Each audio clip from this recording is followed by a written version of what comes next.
ఉన్న బంగారాన్ని విడిపించి ఆ రోజు ఆన్లైన్ రేటుకే మేము కొంటాం. Sharma gold company.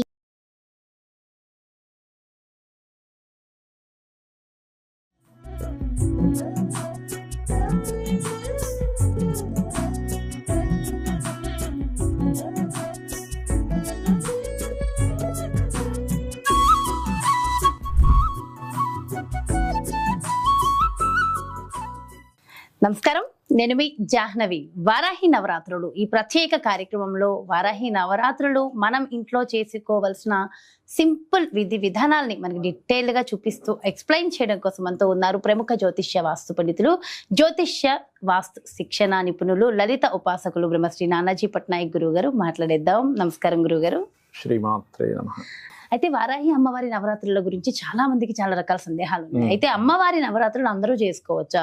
ఎవరెవరు చేసుకోవాలి, ఎవరెవరు చేయకూడదు? ఒకవేళ చేసుకోవలసిన వాళ్ళు సింపుల్ గా ఎలాంటి అంటే ఎక్కువ స్తోత్రాలు, ఎక్కువ మంత్రాలు ఇవన్నీ లేకుండా సింపుల్ గా చేసుకునే విధి విధానం ఉందా అనేది కూడా చాలా మందికి సందేహం ఉంది. గురుగారు, డీటెయిల్ గా ఎక్స్ప్లెయిన్ చేయండి. తప్పకుండా అమ్మ. ఫస్ట్ పాయింట్ నెంబర్ 1 ఏంటంటే, మీరు ఎవరు చేసుకోవచ్చు, ఎవరు చేసుకోకూడదు అని అన్నారు కదా. వారాహి అమ్మవారు అంటే ఎవరో కాదు, వరాహమూర్తి యొక్క శక్తి. వరాహ స్వామి ఎవరు? విష్ణువు యొక్క శక్తి అంటే ఎవరు? వారాహి. అదే లక్ష్మీదేవి. ఇప్పుడు ఈ అవతారంతో ఉంది కదా అనేది ఎలా ఉంటుందంటే, చేసుకోవచ్చా చేసుకోకూడదు అనే జడ్జిమెంట్ చేయడం ఎలా ఉంటుందంటే, అమ్మ ఉందమ్మ, అమ్మ మిలిటరీలో జాయిన్ అయింది అనుకుందాం. మిలిటరీ డ్రెస్ వేసుకున్నప్పుడు అమ్మ అని పిలవమా మనం? పిలుస్తాం. అమ్మేగా అమ్మేగా. యుద్ధానికి వెళ్తుంది, మిలిటరీ డ్రెస్ వేసుకున్నా, అమ్మ ఇప్పుడు అమ్మని పిలవకూడదు అంటామా? అమ్మ ఎప్పుడైనా మిలిటరీ డ్రెస్ వేసుకున్నా, పోలీస్ డ్రెస్ వేసుకున్నా, డాక్టర్ డ్రెస్ వేసుకున్నా అమ్మే.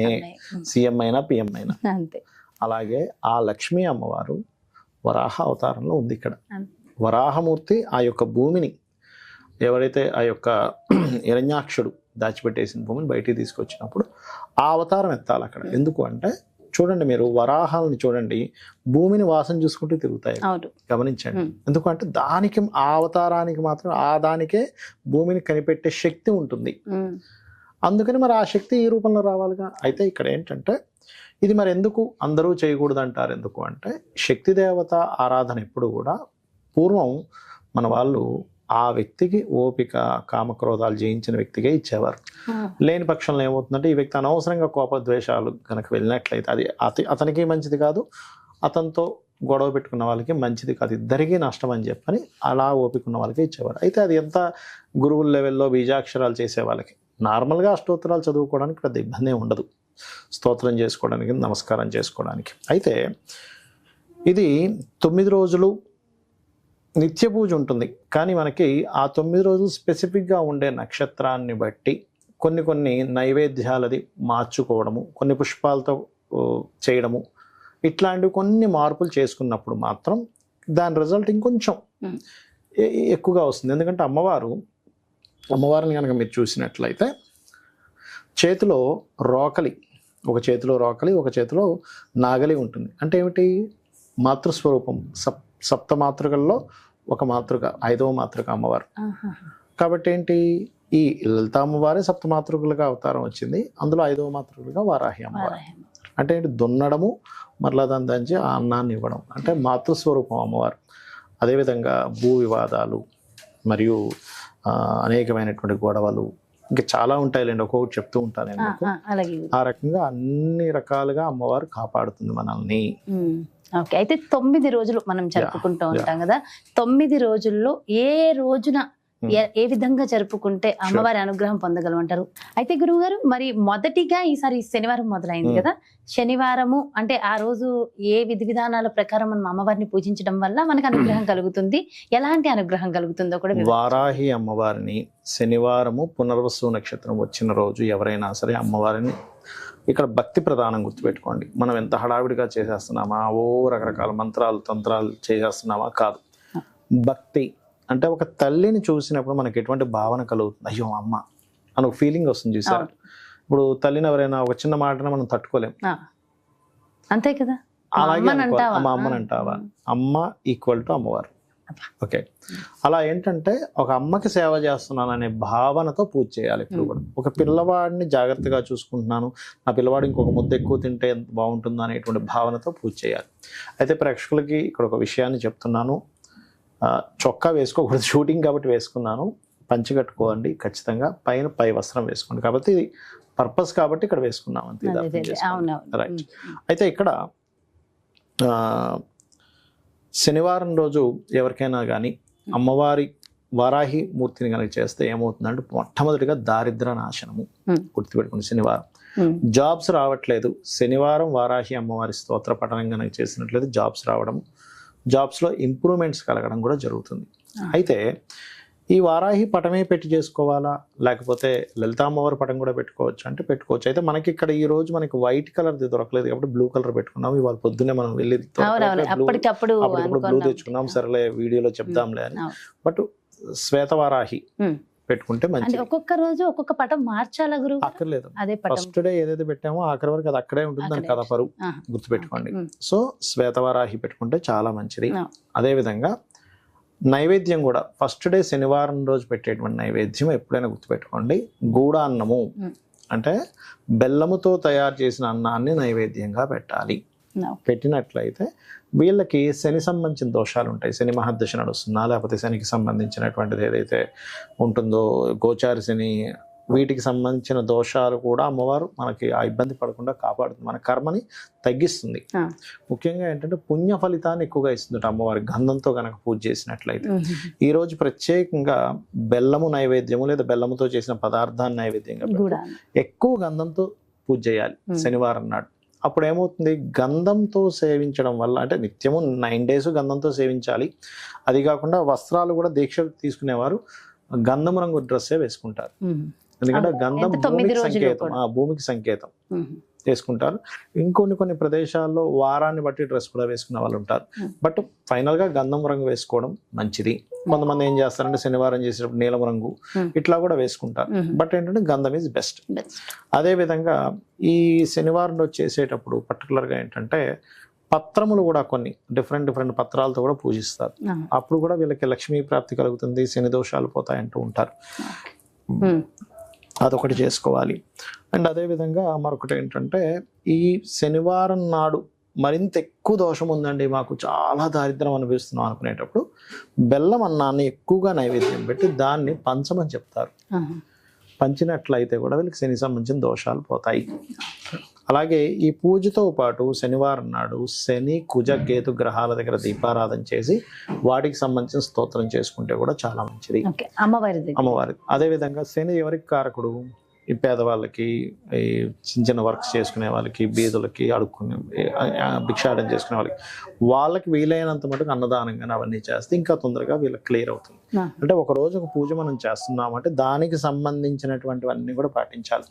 అలాగే ఈ శనివారం నాడు గో సేవలో బెల్లము అరటికాయలు గోవు తినిపించాలి. పునర్వసు నక్షత్రం ఏర్పడింది కాబట్టి ఇక్కడ ఎలా అంటే మనకు చూడండి, ఇప్పుడు పుష్యమి నక్షత్రం రోజు ఆదివారం వస్తే రవి పుష్య యోగము అంటాం.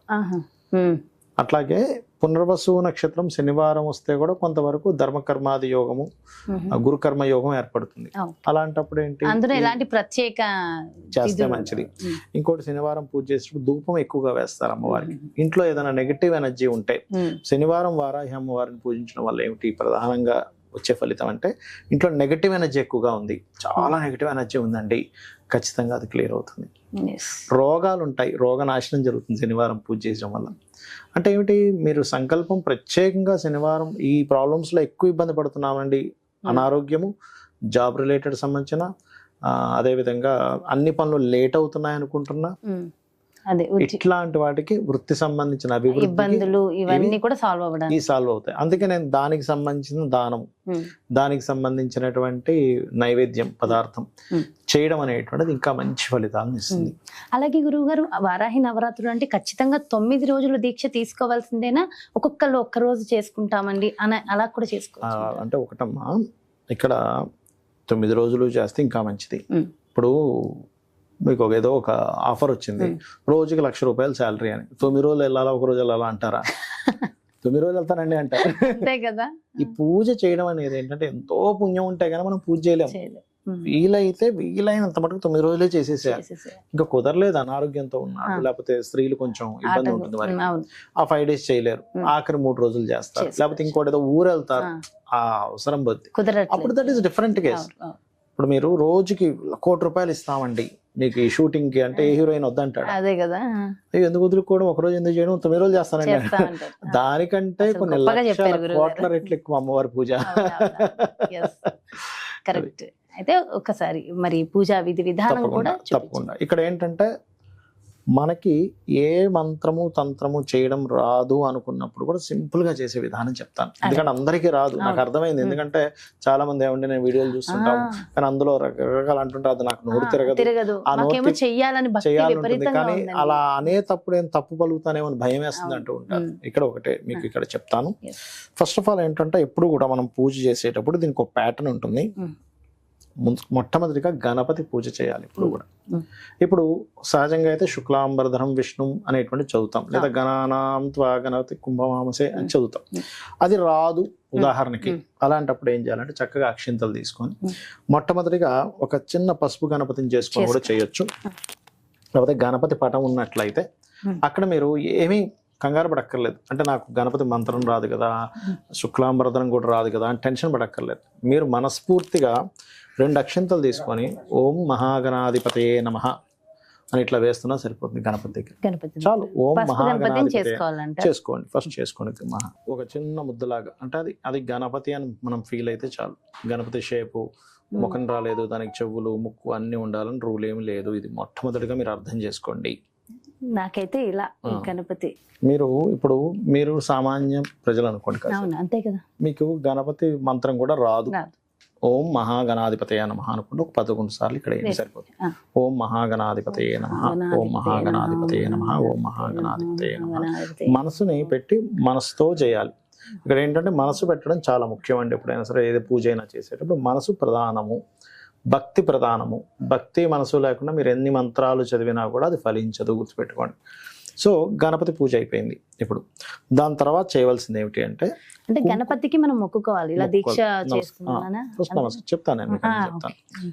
దాని తర్వాత దీపపు కుందికి దీపం వెలిగించి దీపానికి కుంకుమ అద్దండి, దీపం వెలిగించండి.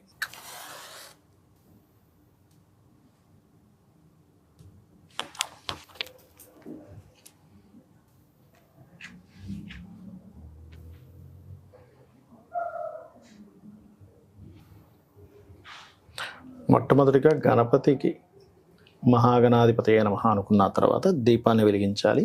దీపం వెలిగించి ఒకసారి ఆ యొక్క దీన్ని కూడా చూపించేసి అక్కడ పెట్టేసిన తర్వాత మీరు ఎప్పుడు కూడా గణపతి పూజ తర్వాత దీపారాధన, దీపానికి ఒక్కసారి నమస్కారం చేసుకొని అక్షింతలు కుంకుమ అంటించడం, కుంకుమ పెట్టండి దీపానికి. కుంకుమ పెట్టి నమస్కరించుకోవాలి. దీపం కూడా సాక్షాత్ స్వామివారి అమ్మవారి స్వరూపమే అని చెప్పి భావిస్తూ పెట్టాలి. అంటే మీకు ఆ భావన కలగాలి. ముఖ్యంగా ఎప్పుడు కూడా పూజ చేసేటప్పుడు భావన చాలా ముఖ్యము, గుర్తుపెట్టుకోండి. గణపతి పూజ, దాని తర్వాత దీపారాధన, దాని తర్వాత ఏం చేయాలనేటువంటిది కూడా చెప్తాను. అయితే ఇక్కడ ఎప్పుడు కూడా దీపానికి దండం పెట్టుకోండి. దీపం కుంకుమ పెట్టిన తర్వాత దండం పెట్టుకున్న తర్వాత ఆచమనం చేయాలి. ఓం కేశవాయ స్వాహ, నారాయణాయ స్వాహ, మాధవాయ స్వాహ అంటాము. కేశవ నామాలు మొత్తం వచ్చు. ఓం గోవిందాయ నమః, విష్ణవే నమః, మధుసూదనాయ నమః అని అన్నీ వస్తే అన్నీ చేయొచ్చు. లేవంటే అన్నీ రావు అనుకుంటే నారాయణ నారాయణ అనుకున్నా సరిపోతుంది. నారాయణ నారాయణ నారాయణ నారాయణ అనుకున్నప్పుడు అంటే ఇప్పుడు అందరికీ అన్నీ రావు కాబట్టి చెప్తున్నా ఇది ప్రత్యేకంగా. సో ఆ నారాయణ నారాయణ అనుకుంటూ చేసిన తర్వాత కొన్ని అక్షింతలు తీసుకోండి. వాసన చూసి ఎడమ చేతి నుంచి పక్కకు పడేసేయండి. ఎందుకు చేస్తారు ఇది అంటే మన లోపల తెలియకుండానే మనకి చుట్టుపక్కల కానీ మన లోపల కానీ ఒక తామసత్వ గుణాన్ని, అదేవిధంగా మనలో ఉండే నెగటివ్ ఎనర్జీ వాసన చూసి పక్కన పడేసినప్పుడు ఏమవుతుందంటే అది పోతుందన్నమాట. ఒక పాజిటివ్ ఎనర్జీ రావడానికి వాసన చూసి పక్కన వేస్తారు. చాలామంది ఎందుకు వాసన చూస్తారు అనుకుంటుంటారు. అలాగే వాసన చూసి అక్షింతలు వేసిన తర్వాత ప్రాణాయామం చేయాలి.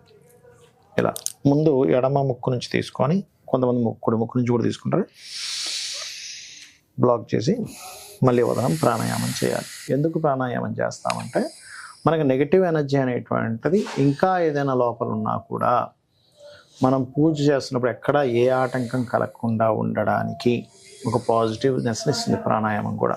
అందుకని ప్రాణాయామం చేయాలి. దాని తర్వాత ప్రాణాయామం చేసేటప్పుడు కూడా మనసులో ఏదైనా అనుకోవాలా అంటే అమ్మవారిని శ్రీమాత్రే నమః అనుకోవచ్చు, లేదా నారాయణ నారాయణ అనుకున్నా కూడా సరిపోతుంది. ఎందుకంటే ఎప్పుడు ఎందుకు నారాయణ నారాయణ నారాయణ చెప్తారు. అమ్మవారు ఎవరు? లక్ష్మీదేవి. నారాయణ మంత్రం ఎక్కడ ఉంటే లక్ష్మీదేవి అక్కడే ఉంటుంది, స్థిరంగా ఎక్కడికి పోదు. కాబట్టి ఓకే. అలాగే ఇది అయిన తర్వాత సంకల్పం చెప్పుకోవాలి. సంకల్పం అంటే అందరికి మంత్రోత్సంగా రాదు. అమ్మా నేను నీకు పూజ చేస్తున్నాను, నాకు ఇప్పుడు ఉన్నటువంటి ఇబ్బంది ఇది ఉంది, మీ గోత్రము నామము చెప్పుకొని, ఇప్పుడు మీకు గోత్రం నామం తెలిసిన వాళ్ళు ఉంటారు, గోత్ర నామం తెలియని వాళ్ళు కూడా ఉంటారు కొంతమంది. గోత్రం తెలుసు, నామం తెలుసు, నక్షత్రం తెలుసు అనుకోండి, అవి చెప్పుకొని అమ్మ నేను నీకు భక్తి శ్రద్ధలతో నేను నీకు ఈ 9 రోజులు పూజ చేస్తాను, నా మనసు పెట్టి నా శక్తి కొలది నీకు పూజ చేస్తాను, నాకు పలానా సమస్యలు ఉన్నాయి, అప్పులుంటే అప్పులు బాధలు, అనారోగ్యం ఉంటే అనారోగ్యం, ఏముందో చెప్పుకోండి అమ్మవారికి. ఎందుకంటే ఇప్పుడు అమ్మని అమ్మ అని ఫీల్ అయితేనే కదా చెప్పుకోగలుగుతాం. ఇక్కడ మళ్ళీ ఇదేంటండి ఇది ఏదైనా బిజినెస్ డీలా ఏం అక్కర్లేదు, చెప్పుకొని అక్షింతలు అక్కడ వేయండి చెప్తాను.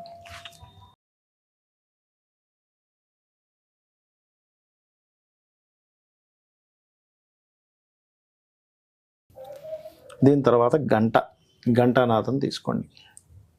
ఎప్పుడు కూడా అందరికీ చెప్పేది ఒకటే, గంటను ఎప్పుడు విడిగా అలా పెట్టకూడదు, కిందన ఒక ఆకైనా లేకపోతే ఒక పల్లెల్లో కానీ గంటను పెట్టాలి, గుర్తుపెట్టుకోండి. గంటను వాయిస్ కూడా మంత్రం ఉంటుంది. కాబట్టి ఇక్కడ మనకి ఏంటంటే అంతా కూడా మనకి మంత్రం రాని వాళ్ళ కోసం ప్రత్యేకంగా చేసే విధానం చూపిస్తున్నాం. అందుకని ఏంటి, వారాహిదేవి నమః అనుకుంటూ గంట వాయించవచ్చు, తప్పులేదు. ఒకవేళ ఎవరికైనా కలశంతో చేసుకోవాలని ఉంది, వాళ్ళ కలశం పెట్టుకోవచ్చు. వాళ్ళకి ఆనవాయితీ ఉంటేనే కలశం పెట్టుకోవాలి. 9 రోజులకి ఆ కలశం అట్లాగే పెట్టుకోవచ్చు. కానీ ఆనవాయితీ ఉండాలి. ఆనవాయితీ ఉంటేనే. లేదు మా వాళ్ళకి పెట్టాల్సిన అవసరం లేదు అనుకుంటే పటం పెట్టుకోవచ్చు. కొంతమంది విగ్రహం కూడా పెట్టుకుంటారు, విగ్రహం పెట్టుకొని అభిషేకం చేస్తారు. కాకపోతే విగ్రహం పెట్టుకున్నప్పుడు మహా నైవేద్యం పెట్టాల్సిన అవసరం ఉంటుంది. విగ్రహం ఉన్నప్పుడు మరింత జాగ్రత్తగా చేయాలి. కాకపోతే పటం బెస్ట్, పెట్టుకుంటే సింపుల్ చేసుకోవచ్చు హ్యాపీగా. సో ఇప్పుడు ఈ ఘంటానాదం అయిపోయింది. అండ్ అదేవిధంగా కలశం ఉంటే కలశం పెట్టుకోవచ్చు.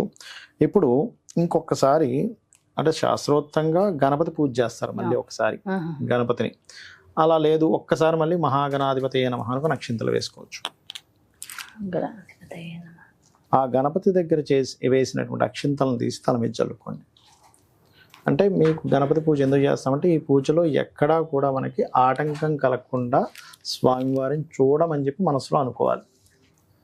అంటే ఈ మంత్రం యొక్క అర్థాలు అవన్నీ కూడా నేను మీకు ఏంటంటే మంత్రం మొత్తం కాకుండా మనకు అర్థమయ్యే భాషలో స్వామి నేను ఈ వారాహి అమ్మవారి యొక్క పూజ చేస్తున్నాను కాబట్టి ఈ పూజలో ఎటువంటి ఆటంకం కలగకుండా నువ్వే చూసుకోవాలి, నువ్వే దిక్కు అనుకొని అక్షింతల పైన వేసుకోవాలి. ఓకే.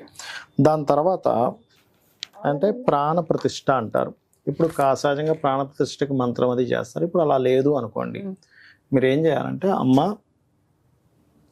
వారాహి తల్లి నాకు ఆ మంత్రాలు తంత్రాలు ఏమి తెలియవు కాబట్టి నువ్వు ఇక్కడికి వచ్చి ఉంటున్నావు అని భావిస్తున్నాను అని మనస్ఫూర్తిగా అనుకొని వెయ్యండి. అంటే ఏమిటంటే మీ భావన ముఖ్యం ఇక్కడ. అందరికీ అన్ని రాదు కదా, అందుకని వాళ్ళ కోసం చెప్తున్నాను అనమాట ఇదంతా కూడా. ఒకవేళ ఇప్పుడు ఫస్ట్ డే ప్రాణప్రతిష్ఠ చేసాం, ప్రతిరోజు ఇది అక్కర్లేదు, మళ్ళీ నెక్స్ట్ డే అక్కడ అమ్మవారు ఉన్నట్టుగా భావిస్తూ మనం స్టార్ట్ చేసుకోవచ్చు ప్రాణప్రతిష్ఠ చేసినట్టుగా, అంటే ఆల్రెడీ ఉంది కదా అని. అదేవిధంగా మరొక విషయం ఏంటంటే ఆవాహనం. అంటే ఇప్పుడు చూడండి మన ఇంటికి ఒక అతిథి వస్తాడు, రాండి రాండి అని చెప్పి పిలుస్తాం కదా, అలాగే అమ్మవారిని పిలిచినట్టుగా ఒక ఆవాహనం పిలిచి ఒక కుర్చీ వేస్తాం కదా, అలా అక్షింతలు చల్లాలి. ఆవాహనం స్వామి అమ్మ నేను నీకు ఆవాహనం పలుకుతున్నాను అనుకొని చేయొచ్చు. ఓకే.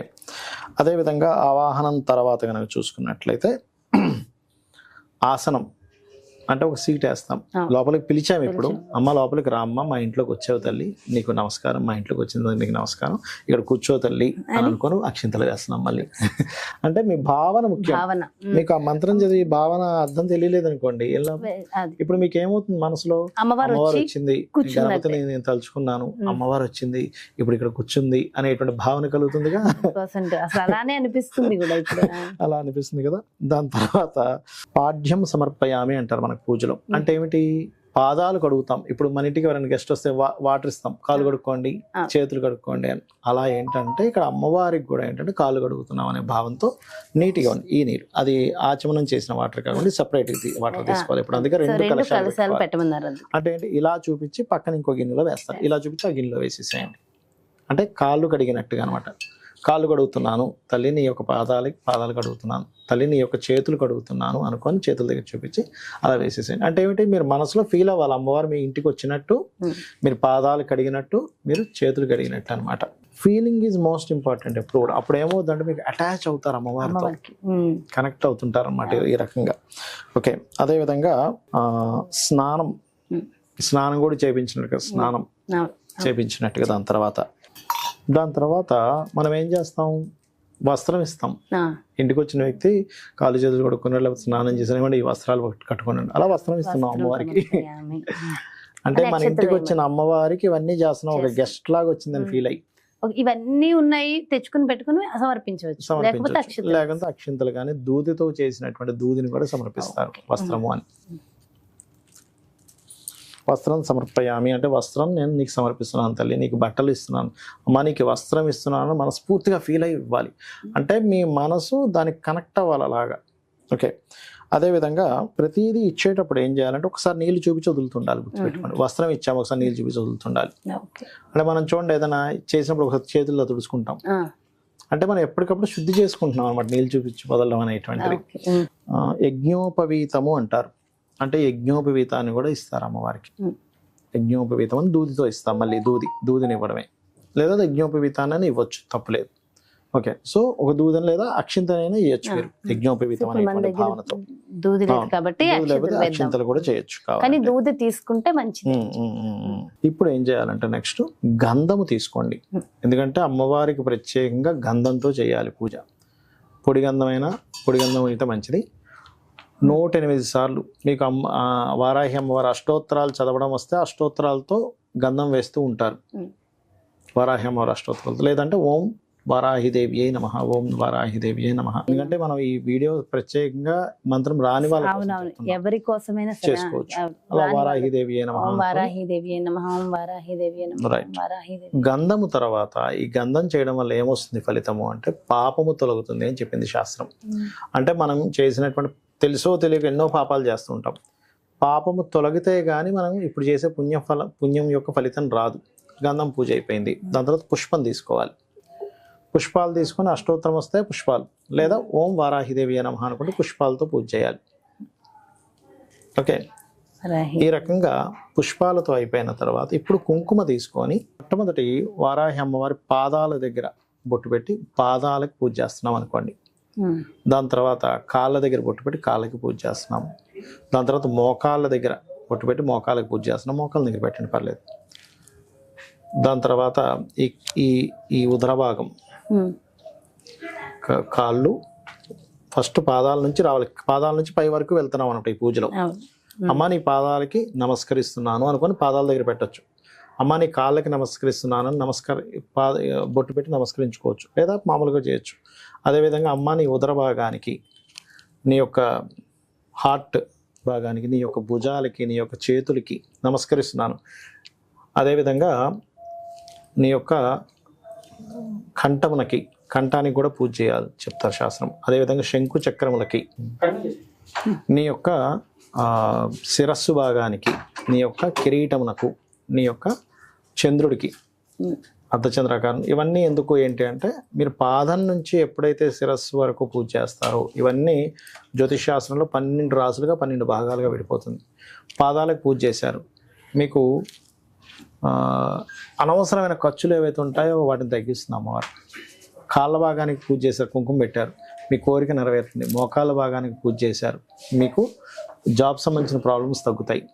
మీరు ఉదర భాగానికి పూజ చేశారు, అప్పుల బాధలు తగ్గుతాయి.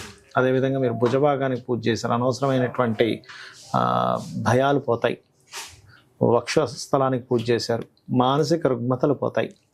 అదేవిధంగా శంకు చక్రాలకు పూజ చేశారు, మీకు ఉండేటువంటి శత్రుబాధ పోతుంది, దేనైనా పోరాడే తత్వం వస్తుంది. మీ శిరస్సు భాగానికి పూజ చేశారు కుంకుమ పెట్టి, మీకు కిరీట భాగాన్ని చేశారు, పేరు ప్రఖ్యాతలు వస్తాయి. చెవులకు చేశారు, చెవులకు కూడా కుంకుమ పెడతారు. అంటే దారిద్ర నాశనము చెవులకు పూజ చేసినప్పుడు. అదే విధంగా మీరు ఏదైతే ఇప్పుడు కొన్ని చెడు వార్తలు వినడం అనేటువంటి తగ్గిపోతుంది. ఈ రకంగా దాని యొక్క ఫలితం ఇస్తుంది అనమాట. వారాహి స్తుతి లేదా అష్టోత్తరాలు చేసుకునే వాళ్ళు అష్టోత్తరం చేసుకోవచ్చు, వస్తే కనుక. లేదంటే ఓం వారాహిదేవి నమః అనుకుంటూ చేసుకోవచ్చు. దాని తర్వాత ధూపము, ధూపం చాలా ప్రీతి అమ్మవారికి. ధూపాన్ని చూపించండి.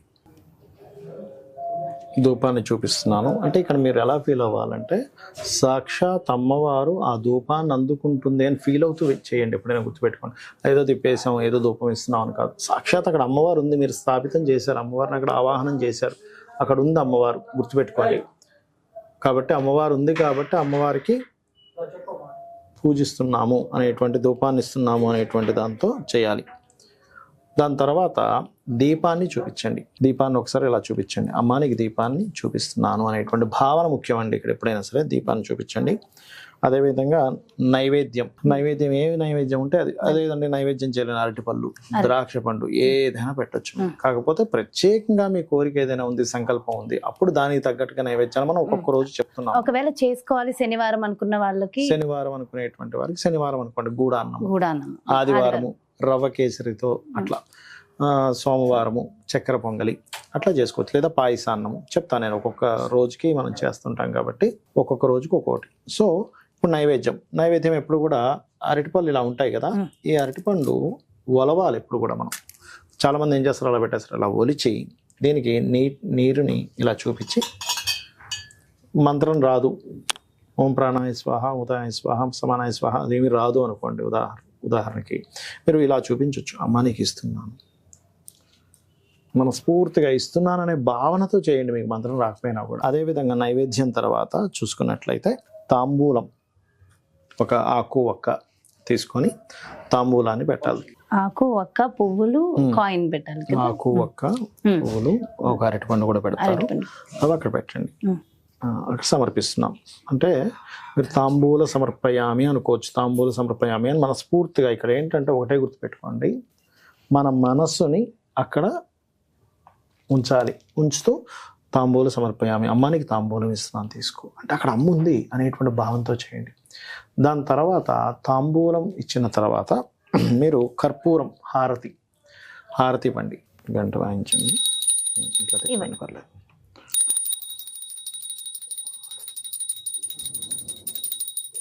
హారతి ఇలా తిప్పిన తర్వాత ఇప్పుడు కూడా ఆ వాటర్ ఇవ్వండి. అది ఎప్పుడు కూడా ఇలాగా తిప్పాలన్నమాట. దీనికి ఇలా ఓకే వేసి చూపించాలి.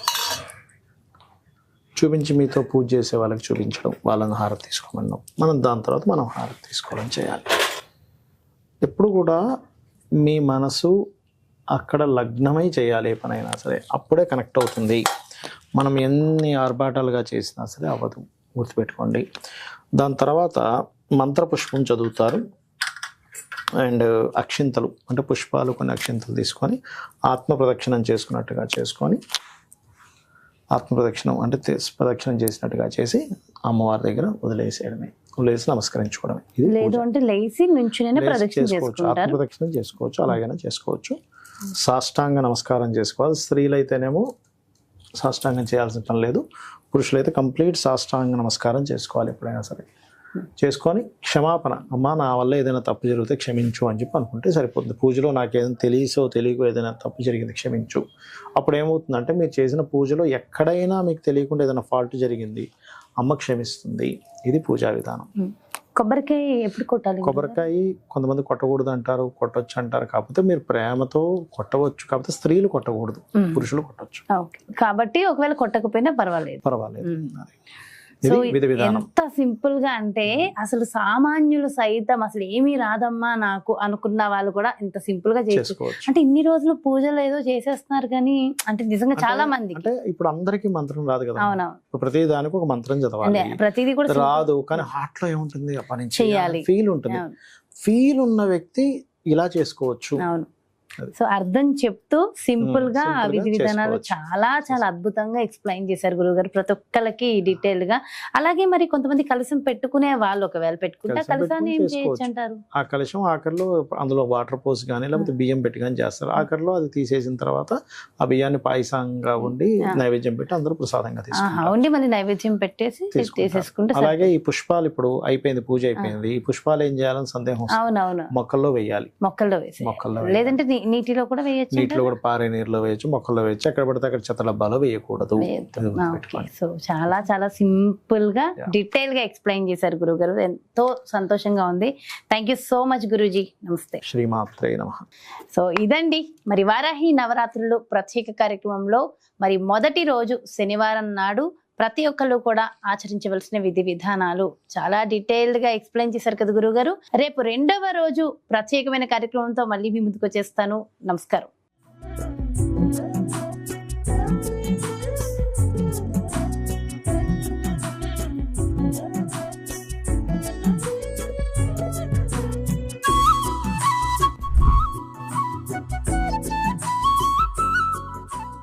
సుమన్ టీవీలో మీ పర్సనల్ అండ్ బిజినెస్ ప్రమోషన్స్ కోసం కింది నెంబర్కి కాంటాక్ట్ చేయండి.